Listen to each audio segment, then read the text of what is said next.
Denver taking on Notre Dame, and it looked like the Pioneers were cruised by the Fighting Irish as they led 7-2 entering the fourth quarter. Many fans turned off the game to watch the selection show and thought that it was over.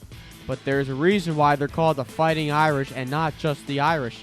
Little by little, Notre Dame crept back into the game and eventually tied it and took the lead. It was a game once again, and fans started to tune back in. Denver tied it to 4's overtime, where a familiar face scored the game winner. It was Zach Miller, who did the duties in last year's regular season meeting. He finished with a hat trick, while Mikey Wynn also scored 3 goals for Notre Dame. Might we see another meeting in May? Only time will tell. From the last game of the weekend to one of the first, as Penn State gave Harvard their second straight loss of the week with a 13-12 win in overtime. Nick Aponte scored the game winner along with 2 other goals and notching 3 assists, while TJ Sanders and Grant Amen also had multiple goals. Devin Dwyer and Morgan Cheek led the way for the Crimson with 4 goals and 2 goals respectively. The Crimson lost to Bryant earlier in the week. Johns Hopkins took care of in-state rival Towson 14-8 at Homewood as the Tigers were looking for their first win at Hopkins in 20 years.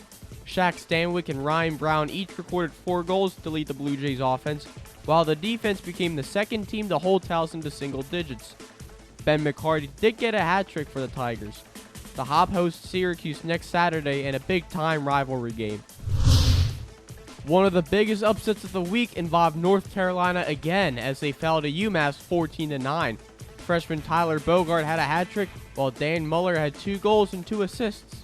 Goaltender Dan Dolan made 18 saves to lead the Minutemen to the upset. For the Heels, Steve Pontrella had a hat trick and 2 assists.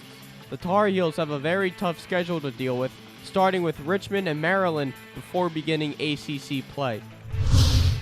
And finally to the main line, where Villanova defeated Penn 16-8 after being tied at 4 at the half. Jake Ficarro continued his hot start to his season with 7 goals, while his brother Joey had 3. The Wildcats outshot the Quakers 54-27 and had 12 goals in the second half. Villanova, watch out for them in the Big East.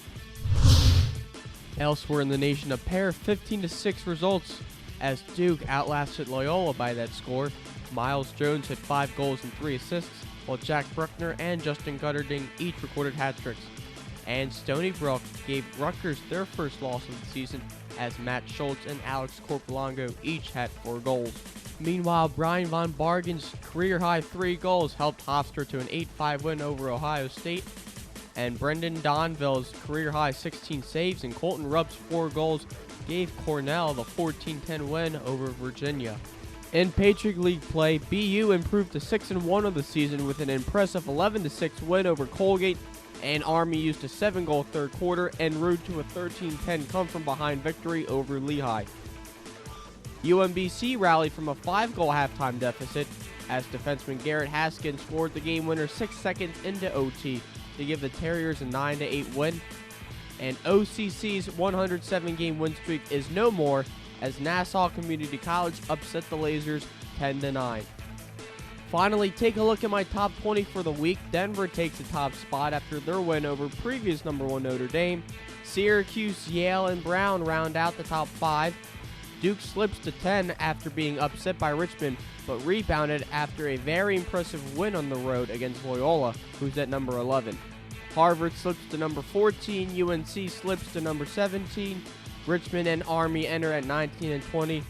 And my next 5 include Rutgers, who lost to Stony Brook and Princeton this week, High Point, Ohio State, Marquette, and Cornell.